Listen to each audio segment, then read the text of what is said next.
हाय दोस्तों, welcome to study camp. आज हम पढ़ने जा रहे हैं effect of temperature on reaction rates. देखिए, कोई भी रिएक्शन हो, आपको मैं बताया था कि इसका रेट किन चीज़ों के ऊपर डिपेंड करता है। तीन चीज़ों के ऊपर जनरली डिपेंड करता है। पहले है कंसंट्रेशन ऑफ द रिएक्टेंट,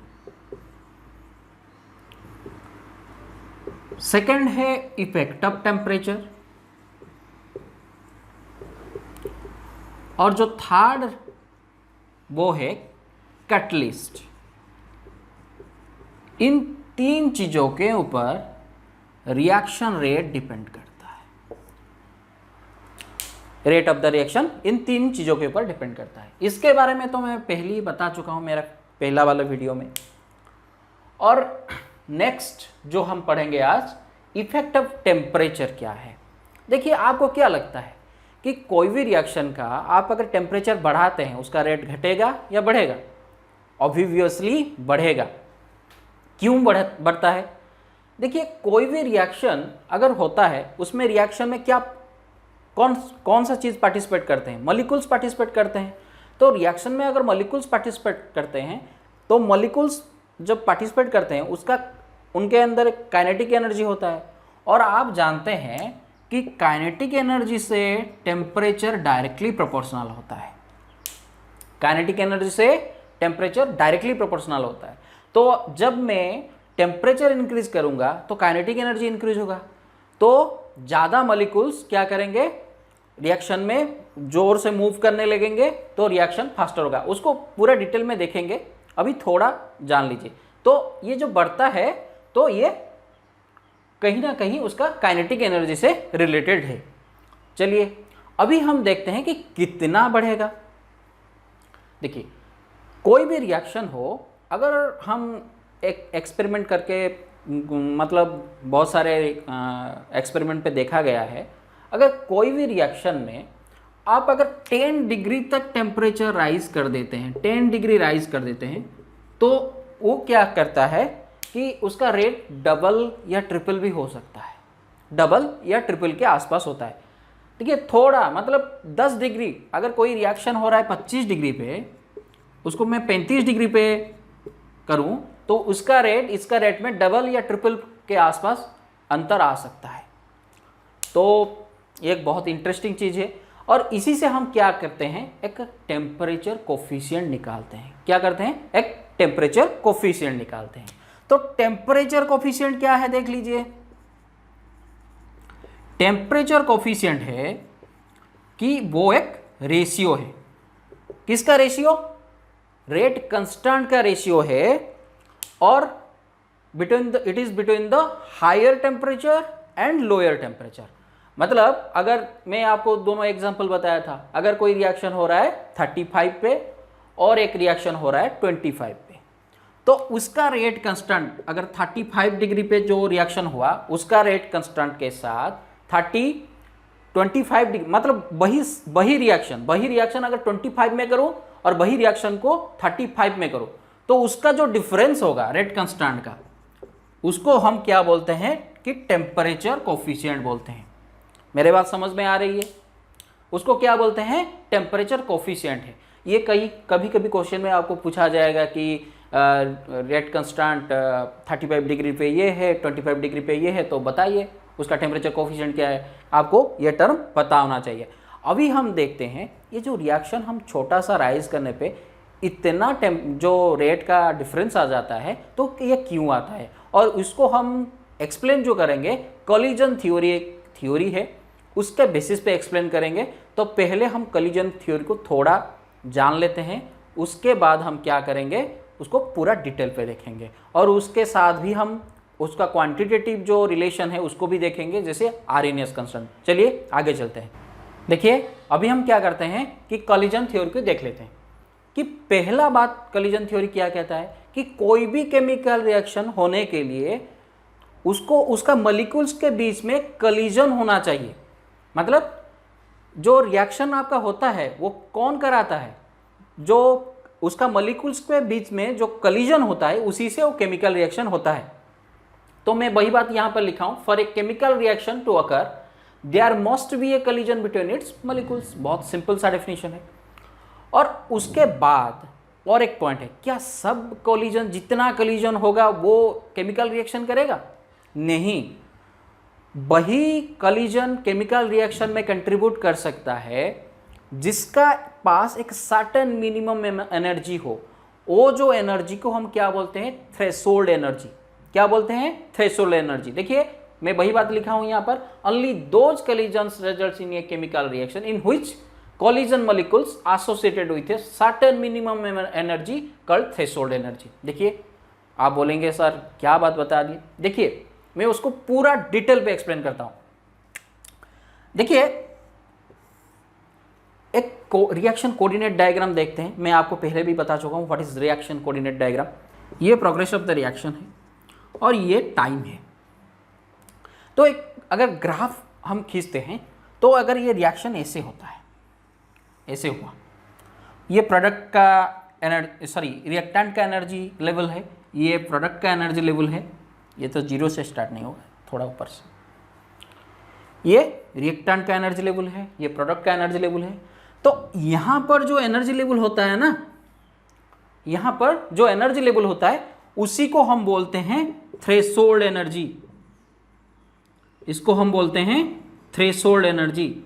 मतलब कोई भी रिएक्टेंट प्रोडक्ट्स को होने के लिए इस जो एनर्जी को क्रॉस करके उसको जाना पड़ेगा, इस हायर लेवल एनर्जी को उसको पहुंचना पड़ेगा, नहीं तो ये रिएक्शन नहीं हो जाएगा। अगर कोई भी रिएक्शन कोलिजन होता है तो कोलिजन होने पे उनका एनर्जी इंक्रीज होता है, तो एनर्जी इंक्रीज होकर जब थ्रेशोल्ड एनर्जी को क्रॉस करेगा तभी वो प्रोडक्ट में पहुंच पाएगा। अभी हम क्या करेंगे, एक और टर्म देखेंगे उसी से, एक्टिवेशन एनर्जी क्या है। देखिए ये रिएक्टेंट का एनर्जी, जो रिएक्टेंट का एनर्जी लेवल ये है, ये अगर ये रिएक्टेंट का एनर्जी लेवल है तो थ्रेशोल्ड एनर्जी में पहुंचने के लिए उसको जितना एनर्जी रिक्वायरमेंट होगा उसको हम बोलते हैं एक्टिवेशन एनर्जी। इसको बोलते हैं EA और उसको बोलते हैं activation energy.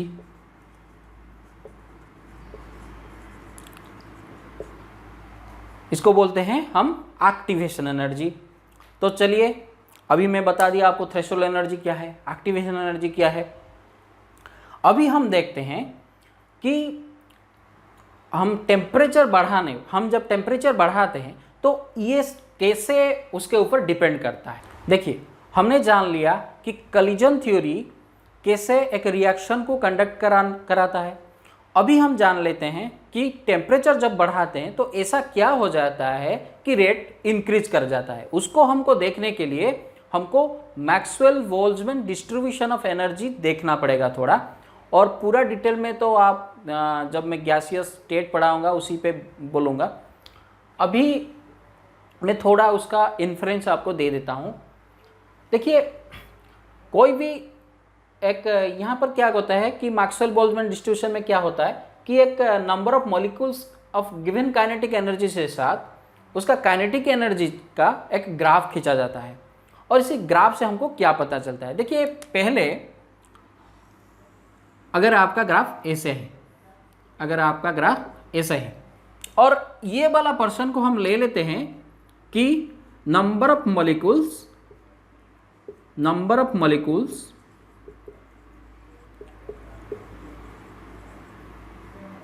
Having threshold energy. मतलब ये ग्राफ में इतना ही पर्सन ऑफ मॉलिक्यूल्स प्रोडक्ट बनाने में पार्टिसिपेट करता है, मतलब रेट को डिटरमाइन करता है। अभी क्या करूंगा, एक हायर टेम्परेचर पे उसका ग्राफ खींचूंगा। देखिए एक हायर टेम्परेचर पे क्या होगा, मैं आपको पहले बता चुका हूं काइनेटिक एनर्जी टेम्परेचर के साथ डायरेक्टली प्रोपोर्शनल है। तो जब काइनेटिक एनर्जी बढ़ा दूंगा, सॉरी जब टेम्परेचर में बढ़ा दूंगा तो ये ग्राफ थोड़ा शिफ्ट हो जाएगा, ऐसे थोड़ा शिफ्ट हो जाएगा। तो यहाँ पर आप क्या देखेंगे कि हायर नंबर ऑफ मॉलिक्यूल्स, यहाँ पर आप देखेंगे कि हायर नंबर ऑफ मॉलिक्यूल्स इस रेंज में चले आएंगे। तो हायर नंबर ऑफ मॉलिक्यूल्स आने का मतलब क्या है कि ज़्यादा मॉलिक्यूल्स रिएक्शन में पार्टिसिपेट करेंगे। तो ज़्यादा मॉलिक्यूल्स अगर रिएक्शन में पार्टिसिपेट करेंगे तो रेट तो ज़्यादा ही होगा। तो आपको समझ गए इस ग्राफ से कैसे rate of the reaction temperature के ऊपर डिपेंड करता है। अभी हम देख लेते हैं उसका क्वांटिटेटिव रिलेशंस कि कोई भी रिएक्शन का रेट अगर आप बता दिए कि रिएक्शन का रेट बढ़ेगा, कितना बढ़ेगा और रेट कांस्टेंट के ऊपर वो क्या इफेक्ट डालेगा, ये सब हमको बताने के लिए हमको पढ़ना होगा आरएनएस इक्वेशन। और ये आरएनएस क्या किए थे, ये जो मैक्सवेल बोल्ट्जमैन डिस्ट्रीब्यूशन को यूटिलाइज किए थे एक क्वांटिटेटिव रिलेशनशिप बनाने के लिए कि रेट के मतलब टेम्परेचर के बढ़ाने से वो रेट और रेट के कांस्टेंट के ऊपर कैसे वो इफेक्ट डालता है। देखिए आगे देखते हैं। देखिए अभी हम देख लेते हैं आरएनएस इक्वेशन क्या है। देखिए आरएनएस इक्वेशन टोटली बेस्ड हो किसके ऊपर है, मैं आपको पिछले बताया कि जो मैक्सवेल बोल्ट्जमैन डिस्ट्रीब्यूशन है उसी के ऊपर बेस्ड है और उसी से हम क्या क्या निकाल सकते हैं। देखिए एक बहुत इंपॉर्टेंट रिएक्शन है, वो क्या बोले कि रेट कांस्टेंट किसके ऊपर डिपेंड करेगा, रेट कांस्टेंट इक्वल टू क्या होगा ए, इसका मीनिंग भी मैं बताऊंगा क्या है, A E to the power minus E A divided by R T.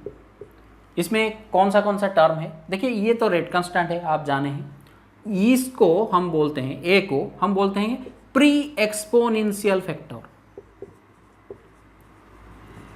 Pre exponential factor, उसको प्री एक्सपोनेंशियल क्यों बोला जाता है, क्योंकि ई एक एक्सपोनेंशियल टर्म है, उसके पहले है उसको बोलते हैं प्री एक्सपोनेंशियल फैक्टर। उसको भी फ्रीक्वेंसी फैक्टर भी बोला जाता है, फ्रीक्वेंसी फैक्टर।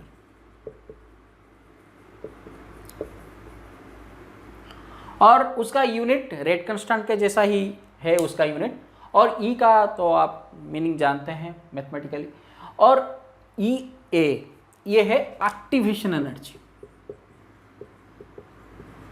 ये है एक्टिवेशन एनर्जी। और आर और टी को तो आप जानते होंगे, आर है गैस कांस्टेंट और टी है टेम्परेचर। देखिए ये रिएक्शन से हमको क्या पता चलता है कि एक रिएक्शन हमको देता है कि रेट कांस्टेंट के साथ ए, ई और ई ए और आर टी का भी रिलेशन है। उसको अभी क्या करेंगे कि इसी से उसका इंटीग्रेटेड रेट लॉ डिफाइन करेंगे, क्योंकि इंटीग्रेटेड रेट लॉ नहीं, इंटीग्रेटेड फॉर्म डिफाइन करेंगे, क्योंकि उसी से ही हमको दो रिएक्शन को हम डिफरेंट टेम्परेचर पे कंपैरिजन कर सकते हैं, दो रिएक्शन का डिफरेंट टेम्परेचर पे रेट कांस्टेंट निकाल सकते हैं। तो अभी देख लेते हैं कैसे निकालते हैं। देखिए एक्सपोनेंशियल टर्म जब होगा आपको उसको सिंप्लीफाई करने के लिए आपको लॉन का इस्तेमाल करना पड़ेगा। तो मैं दोनों साइड पे लॉन ले लेता हूँ, तो मैं यहाँ पर लॉन ले लेता हूँ। लॉन के इक्वल टू क्या हो जाएगा, ln A E to the power minus E A divided by R T. तो लॉन ए इंटू बी हो गया, तो उसका वैल्यू होगा ln A plus ln B. तो यहाँ पर उसको सिंप्लीफाई करके लिख देता हूँ, ln A plus ln E to the power E A divided by R T. अभी ये इस फॉर्म में आ गया A to the power B form में, तो ln A to the power B होगा बी लॉन ए। तो मैं यहाँ पर उसको लिख देता हूँ लॉन ए प्लस प्लस नहीं होगा, इसको डायरेक्ट यहाँ पे इधर चले जाएगा, तो ये माइनस हो जाएगा ई ए आर टी लॉन ई। और लॉन ई का वैल्यू आपको पता है 1 है, तो मैं लॉन के इक्वल टू लिख देता हूँ ln A minus E A divided by R T. ये है उसका मतलब इंटीग्रेटेड फॉर्म उसको बोलते हैं, क्योंकि इसी से हमको पता चल सकता है कि कोई भी रिएक्शन को अगर कंपैरिजन करना है दोनों टेम्परेचर पे तो हम कर सकते हैं। देखिए कैसे कंपैरिजन करते हैं। देखिए अभी हम देख लेते हैं इसको दोनों रिएक्शन पे अप्लाई करके कैसे उसका कंपैरिजन एक कर सकते हैं। अगर हम उसका कंपैरिजन करेंगे, मैं यहाँ पे कर देता हूँ। अगर एक रिएक्शन है वो एक टेम्परेचर टी पे हो रहा है, तो उसका रेट कांस्टेंट भी K1 होगा। तो मैं उसको लिख देता हूँ ln K1 equal to ln A minus E A divided by RT1। अगर ये फॉर इक्वेशन 1 हो गया, मतलब रिएक्शन 1, और अगर टेम्परेचर T2 पे वही रिएक्शन को मैं करूं तो रेट कांस्टेंट भी वैल्यू का चेंज हो जाएगा, K2 इक्वल टू हो जाएगा क्या, ln A। और ये देखिए ये चेंज नहीं होगा, ये चेंज नहीं होगा क्योंकि सेम रिएक्शन है, और एक्टिवेशन एनर्जी भी चेंज नहीं होगा क्योंकि वो सेम रिएक्शन है। क्योंकि कोई भी रिएक्शन होता है उसका एक्टिवेशन एनर्जी कांस्टेंट होता है, EA डिवाइडेड बाई RT2। ये इक्वेशन 2 हो गया हमारा, और ये फॉर रिएक्शन 2 है। उसको हम क्या करेंगे, अभी माइनस करेंगे, इक्वेशन 2 से इक्वेशन 1 को माइनस करेंगे तो हमको क्या मिल जाएगा, ln K2 minus K1 ln K1 equal to हो जाएगा हमारा। तो देखिए ln A कैंसिल हो जाएगा, और ये माइनस पे है तो ये minus EA RT2 minus minus EA RT1 हो गया। और उसका अगर मैं थोड़ा अरेंजमेंट करता हूँ, यहाँ पर माइनस माइनस प्लस हो जाएगा, और K2 ln A minus ln B ये हो गया, तो K2 डिवाइडेड बाई K1 हो गया। ये हो जाएगा equal to EA RT2 sorry RT1 होगा, ये मैं पॉजिटिव को आगे ले जाता हूँ, माइनस EA RT2 हो गया। और इसको अगर थोड़ा भी आप सिंप्लीफाई करके लिख सकते हैं, EA divided by R 1/T1 minus 1/T2। तो अगर किसी भी रिएक्शन का दो टेम्परेचर आपको दिया है और ये एक रेट कांस्टेंट दिया है, आप दूसरा रेट कांस्टेंट निकाल सकते हैं। ये रिएक्शन का मतलब ये इक्वेशन का वैल्यू है। अभी हम क्या करते हैं कि थोड़ा उसका ग्राफ देखते हैं कि इसका ग्राफ टेम्परेचर के साथ अगर एक ग्राफ खींचेंगे, इस ग्राफ में वो कैसे वेरी होगा, और उसके बाद उसका प्रॉब्लम भी देखेंगे। देखिए मैं ग्राफ अभी खींचता हूँ कि टेम्परेचर के साथ ln K का टेम्परेचर के साथ ग्राफ खींचता हूँ। आपको मैं पहले भी बता चुका हूँ, ये y equal to mx plus c में फॉर्म में आ जाएगा। ये है mx, ये है c। तो ये देखिए आपका स्लोप यहाँ पर अगर 1/t, सॉरी मैं 1/t से ग्राफ खींचता हूँ, तो ये उसका स्लोप हो जाएगा नेगेटिव पे, तो ग्राफ इस टाइप होगा। और इस वाला पार्ट को हम क्या बोलेंगे, इस वाला जो पार्ट है ये ln A है, और इसका स्लोप क्या होगा, EA डिवाइडेड बाई R होगा। ये है उसका स्लोप। चलिए पूरा डिटेल में आपको मैं बता दिया RNS इक्वेशन क्या है। अभी हम देखते हैं कि प्रॉब्लम लेके इसका एप्लीकेशन हम कैसे करेंगे। देखिए अभी हम देख लेते हैं एक्टिवेशन एनर्जी के ऊपर एक प्रॉब्लम। ये प्रॉब्लम आपको क्या बोलता है, calculate the activation energy of a reaction which rate constant is doubled by 10 degree rise in temperature in the vicinity of 27 degree. आपको ये रिएक्शन पहले क्वेश्चन को अच्छी तरह से समझना पड़ेगा। ये जो विसिनिटी ऑफ द 27 डिग्री, इसी पे बहुत बात छुपा हुआ है। मतलब 10 डिग्री राइज करना है आपको विसिनिटी ऑफ 27 डिग्री। पहला जो आपको स्टेप लेना है वो 27 डिग्री को आपको केल्विन में कन्वर्ट कर देना है। तो 27 डिग्री को अगर केल्विन में हम कन्वर्ट करेंगे तो 273 उसमें ऐड कर देंगे, तो ये हो जाएगा आपका 300 केल्विन। उसका विसिनिटी में क्या है, उसका आगे और पीछे। तो आगे पीछे 10 डिग्री राइज करने का मतलब क्या है, उसमें 5 नीचे जाएगा, वो है उसका लोअर टेम्परेचर, और 5 हायर जाएगा, वो है उसका हायर टेम्परेचर। तो जो दोनों टेम्परेचर हमको मिल गया, एक टेम्परेचर है 295 डिग्री सेल्सियस केल्विन, 295 केल्विन, और एक है जो टेम्परेचर 2 है वो है 305 केल्विन, 305 केल्विन। ये दोनों टेम्परेचर हमको मिल गया।